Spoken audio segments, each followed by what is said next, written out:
And hello future doctors. तो बच्चों, इस वीडियो में हम दो टॉपिक पे बात करने वाले हैं जो कि आप लोग बहुत मुझे मैसेज कर रहे थे कि सर इन दो टॉपिक पे हमें एक वीडियो चाहिए, तो मैं वो लेके आया हूँ आपके लिए। ठीक है, तो पहला टॉपिक क्या है कि भैया जो बचे हुए दिनों में है तो हमें फिजिक्स को कैसे रिवाइज करना चाहिए, मतलब हमारा रिवीजन प्लान क्या होना चाहिए। और दूसरा टॉपिक ये है हमारा कि हमें नीट एग्जाम में अगर फिजिक्स में अच्छा स्कोर करना है तो कौन कौन सी बुक पर फोकस करना चाहिए, या आप ऐसा कह सकते हैं कि हमें क्या पढ़ना चाहिए। देखिए, तो अभी मैं क्या मान के चल रहा हूं कि हमारा जो एग्जाम होगा वो 1 अगस्त को ही होगा। हमें मान के चलते कि कोई पोस्टपोन नहीं हो रहा है, और अगर इन केस हो भी जाता है तो हम तो इसी हिसाब से तैयारी करेंगे कि हमारा एग्जाम जो है वो 1 अगस्त को है। पोस्टपोन हो गया तो वो हमारे लिए प्लस पॉइंट होगा। हम क्या करेंगे, जितना दिन पोस्टपोन होगा उतना ज्यादा हम अपने मार्क्स में इंप्रूवमेंट ले आ पाएंगे। ठीक है, चलो तो बात करते हैं। तो देखो बेटा, आपको अपने क्या करना है, तीनों सब्जेक्ट, चाहे आपका फिजिक्स हो, केमिस्ट्री हो, बायो, तीनों सब्जेक्ट का फुल रिवीजन, कंप्लीट रिवीजन आपको 30 जून तक कर लेना है। अब बोलोगे सर 30 जून तक क्यों कर लेना है, हमारे पास तो जुलाई भी है, तो जुलाई मंथ में क्या करना चाहिए। तो बच्चों वीडियो को जरूर देखिए, मैं बताऊंगा आपको जुलाई मंथ में क्या करना है और मैं क्यों बोल रहा हूं कि 30 जून तक आपको तीनों सब्जेक्ट का अपना रिवीजन कंप्लीट कर लेना चाहिए। ठीक है, अपन बात करते हैं। तो सबसे पहले बेटा देखो, अगर हम 30 जून तक बात करें तो हमें तीनों सब्जेक्ट का अपना क्या करना है भैया, रिवीजन कंप्लीट करना है।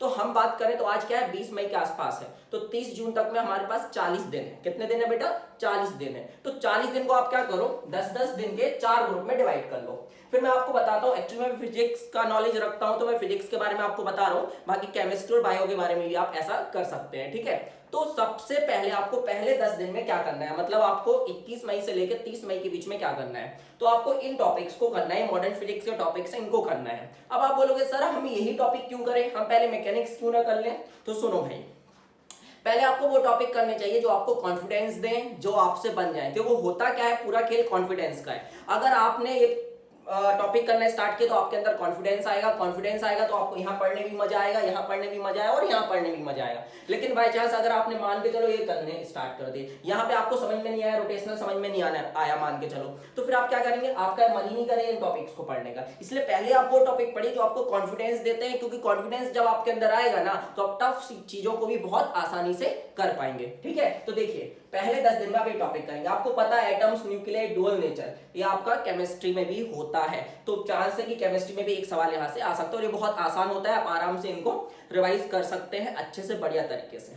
ठीक है, तो atoms, nucleus, dual nature of radiation matter, semiconductors, electromagnetic wave, रे एंड वेव ऑप्टिक्स, इनका जो फाइनल एग्जाम में वेटेज रहेगा, मतलब कितने सवाल आएंगे इन टॉपिक से, तो मैं आपको बता दे रहा हूं 12 से 15 सवाल आएंगे। मतलब आप एक कह सकते हैं कि 40%, 35 से 40% जो हमारे सवाल आएंगे वो इन्हीं टॉपिक से आएंगे। तो क्यों ना पहले हम इनको कर लें, और शॉर्ट नोट्स जरूर बनाएं।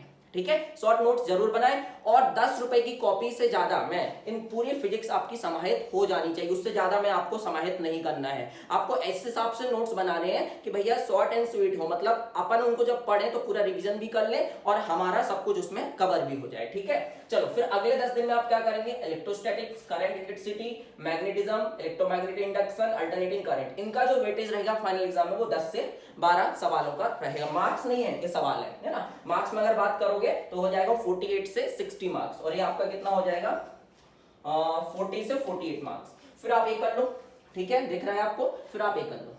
अब यहाँ पे आप बोलोगे सर फ्लूइड मैकेनिक्स तो है ही नहीं, तो क्या करें। तो देखो बेटा, जो बच्चे एवरेज हैं उनको फ्लूइड मैकेनिक्स करने की जरूरत नहीं है, क्योंकि देखिए फ्लूइड मैकेनिक्स उतना ही बड़ा टॉपिक है जितना कि हमारा इलेक्ट्रोस्टैटिक्स है। लेकिन आप बोलोगे सर तो फ्लूइड मैकेनिक्स ना करें, इलेक्ट्रोस्टैटिक्स क्यों करें, क्योंकि देखिए इलेक्ट्रोस्टैटिक्स का जो वेटेज है वो हमारा 3 से 5 सवाल का है, लेकिन जो फ्लूइड मैकेनिक्स का जो वेटेज है हमारे फाइनल एग्जाम में वो 1 या 2 सवाल का है, तो उसको अपन छोड़ सकते हैं। मैं एवरेज बच्चों की बात करूं, बाकी जिनको अच्छा लगता है पूरा फिजिक्स में 180 लाने का अगर किसी का एम है तो बिल्कुल भाई वो टॉपिक भी आराम से कर ले, कोई दिक्कत नहीं है ना। तो जो एवरेज बच्चा है वो फ्लूइड मैकेनिक्स को यहाँ पे छोड़ सकता है। बाकी आप देख लीजिए, वेटेज मैंने आपको बता दिया है, इस हिसाब से आप देख सकते हैं। अच्छा आप पूछेंगे तो 1 सवाल, 1 से 2 सवाल, 1 सवाल, 3 से 4 सवाल, 1 सवाल, 3 से 5 सवाल, इस हिसाब से आप बोल सकते हैं। इससे अगर मैं बात करूं तो 3 से 5 सवाल, 2 से 4 सवाल, 2 से 4 सवाल, 1 से 2, 1 से 2, इस हिसाब से आ जाएंगे। ठीक है, तो आप यहां का भी देख सकते हैं। तो आपको आई होप क्लियर हो गया होगा। अब अपन बात करते हैं कि भैया आपने बोला सर 30 जून तक कर लेना चाहिए, तो हम जुलाई में क्या करेंगे। तो जुलाई में आपको कुछ भी नया नहीं पढ़ना है, जुलाई में सिर्फ और सिर्फ आपको टेस्ट देने हैं। क्या दे रहे हैं, सिर्फ और सिर्फ टेस्ट। और उसी वे में देने हैं। आपको ये सोचकर पूरे के पूरे टेस्ट देने जैसे कि आप 1 अगस्त को फाइनल एग्जाम दे रहे हो। तो मैं आपको एक बहुत अच्छी बात बताता हूँ। देखो क्या होता है, आपको पता है कि 15 से 16 लाख लोग नीट का एग्जाम देते हैं, जिसमें से जो हमारे डॉक्टर्स बनते हैं वो सिर्फ 80 से 90 हजार लोग बनते हैं। तो इसका मतलब ये है कि सिर्फ 80 से 90 हजार लोग पढ़ते हैं, ऐसा तो नहीं है, पढ़ते बहुत सारे बच्चे हैं। मतलब 16 लाख में से मैं मान के चलता हूँ कि 30 से 40% होते हैं जो ईमानदारी से मेहनत करते हैं, मतलब पढ़ते हैं। बाकी 60% तो कचरा होता है, वो नहीं पढ़ता है। मतलब कहने का है कि 4 से 5 लाख लोग पढ़ते हैं। अगर ये लोग पढ़ते तो फिर डॉक्टर 80 हजार क्यों बनते? तो ये मैं बोलूंगा यहाँ पे आता है एग्जाम फोबिया। बच्चे पढ़ के तो जाते हैं, लेकिन जैसे ही वो एग्जाम में एंटर करते हैं उनको डर लगने लग जाता है, वो कांपने लग जाते हैं। उनको सब आते हुए भी, ये सबके साथ होता है, उनको आते हुए भी वहां याद नहीं आता। फिर जैसे एग्जाम देके आते हैं फिर वही पेपर में बहुत अच्छा स्कोर कर लेते हैं।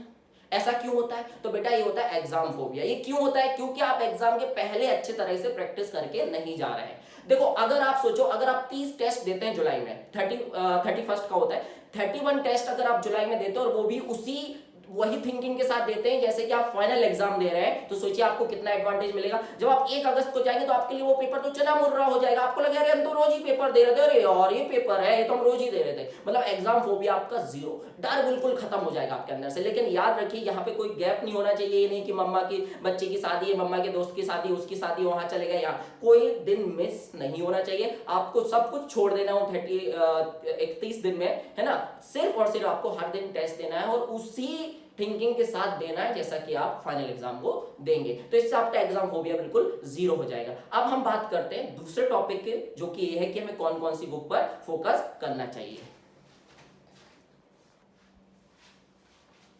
चलो बच्चों, तो हम बात करते हैं हमें कौन कौन सी बुक पढ़नी चाहिए। तो सबसे पहले मैं आपको बता दे रहा हूं एनसीईआरटी।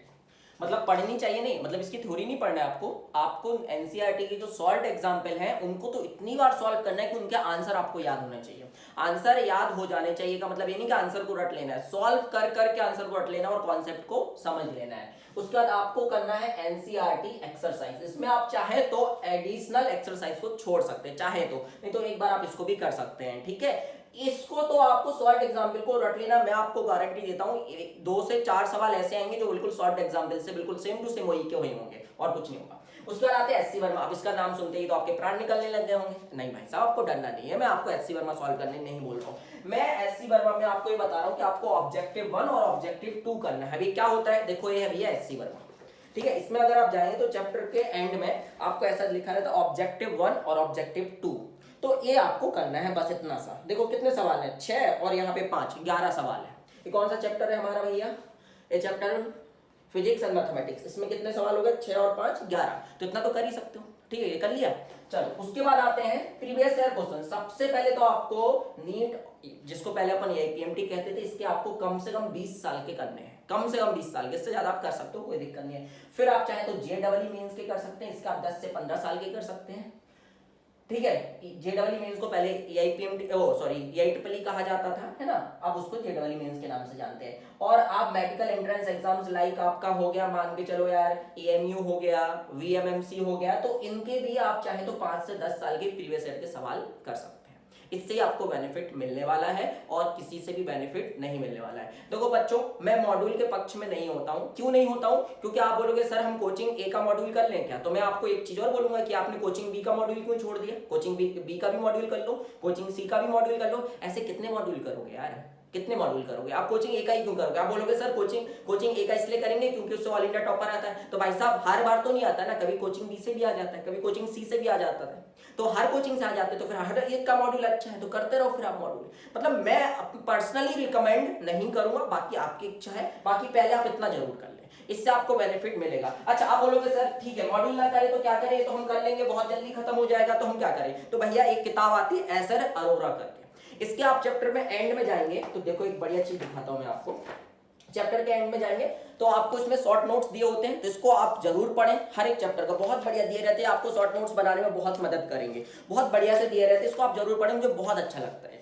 आप पढ़ के देखिए आपको मजा आएगा। और अभी आपको पता है कि आपका जो पेपर होता है उसमें थ्योरेटिकल सवाल भी बहुत सारे आ रहे हैं, तो सीधा यहाँ से आ सकते हैं। उसके बाद आप आगे बढ़ेंगे, ठीक है, तो आप देखेंगे कि इसमें सबसे पहले जेडब्ल्यू एडवांस के दिए रहते हैं प्रीवियस ईयर, आप ये छोड़ सकते हैं, लेकिन जिस बच्चों को फिजिक्स पढ़ने में मजा आता है वो जरूर करें जेडब्ल्यू एडवांस पे, बहुत मजा आएगा आपको इसको बनाने में, ठीक है। उसके बाद देखिए उसके बाद JEE एडवांस हो गया, फिर ये होते हैं JEE मेंस के। देखो ये JEE मेंस के, इसके आप कर लो बढ़िया से, और बढ़िया से पीछे एक्सप्लेनेशन भी दिया रहता है, बढ़िया से कर लो, ठीक है।